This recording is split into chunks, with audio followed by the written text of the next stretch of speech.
And how's everybody doing? Jay Elson, Jason, and Era. The season finale of Varsity Sports now. Hard to believe we've reached this point, Jason. A lot of great stuff this season. We've got lots of good stuff this season. We've got lots of great stuff this weekend. If we're going to end, you might as well end on a high note. We've got tons of highlights, champions, reaction. But we're going to start with the South Dakota State Track and Field Meets. Alex Heinert, of course, our expert. And we send it over to him for more. Thanks, guys. Well, there's nothing quite like the atmosphere of a state track and field meet. The stands are full, the competition is fierce, and the action is pretty much nonstop. Final after final coming fast and furious, especially on day 2. This year, of course, no exception. The 109th running of the South Dakota State Track and Field Meet took place this past weekend in Madison and Sioux Falls, and there were lots of great performances to get to. So let's start with the Class AA boys. Jack Lemke of Sioux Falls Roosevelt, one of the top throwers in South Dakota history, started off the weekend with the discus on Friday. He was hoping to break the 200-foot mark, though with poor throwing conditions, he could only go 179 feet 9 inches, a mere 28 feet better than second place. Fast forward to Saturday, where Lemke was also the favorite in the shot put. Look at this toss here by the big man. He goes just over the 60-foot mark to win the event and complete his second consecutive throws double, a great cap on an incredible high school career. To the track and the first running event of day 2, the 110-meter hurdles. Look at Talon Maxon of Rapid City Central here in lane 5. The Cobbler Jr. takes first place with a solid run, 14.75 seconds. On now to the 100, it's Roosevelt's David Mulba battling here with Ryder teammate Taryn Christian and Sioux Falls Lincoln's Adam Belhaj. That's Mulba right in the middle of your screen, and right about here, he knows he's got the win. He lets you know it too. Mulba takes the title of fastest man in the state with a 10.8-second run. In the long-distance events, this year was all about Jacob Simmons in Class AA.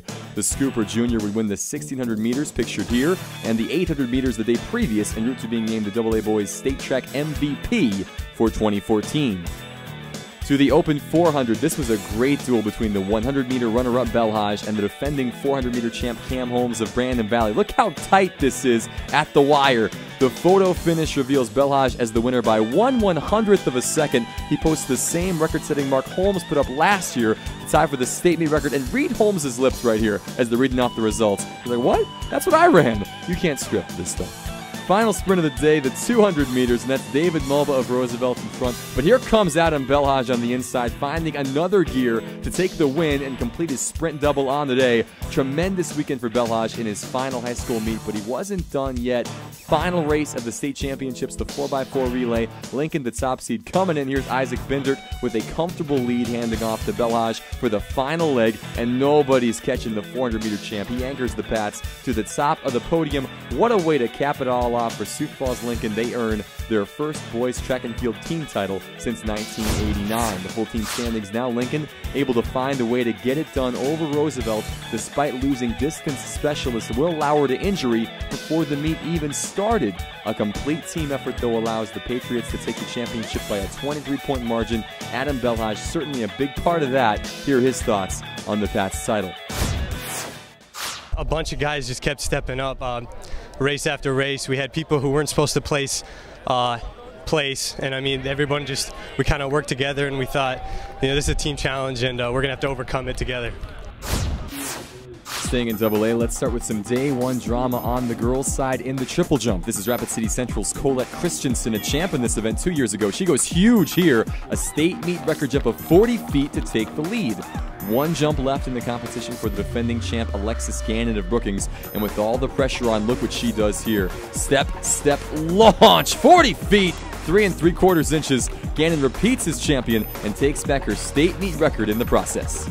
I knew that I would have to push myself through the entire of my finals jumps, and then I was hoping that I could keep on driving my legs underneath me so I don't lose any speed. And I was happy I got it done on the last jump.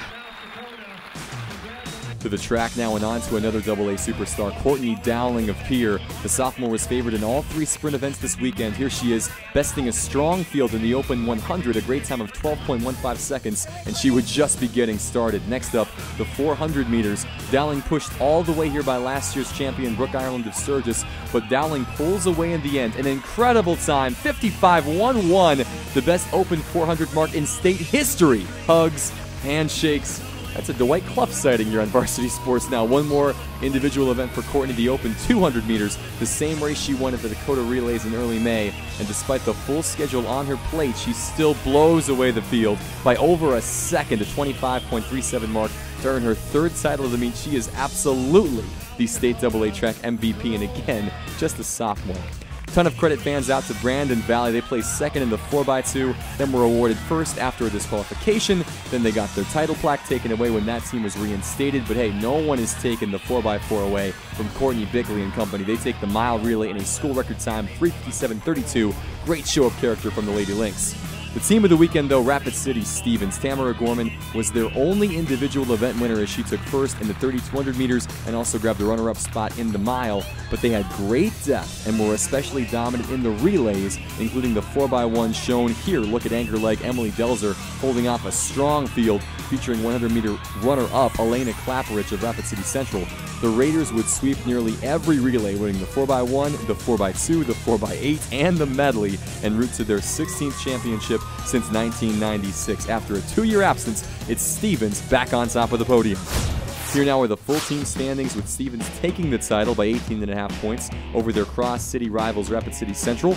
Good showing from Pierre on the strength of 38 points from Dowling and 16 from thrower Sydney Palmer, who took second to Washington standout Michaela Mayer in both the shot and the discus. Congratulations, though, to Stevens on another state championship. We're just getting started with state track and field meet highlights. We'll take a look at who stood out in Class A when we come back. Varsity Sports Now, presented by Shields.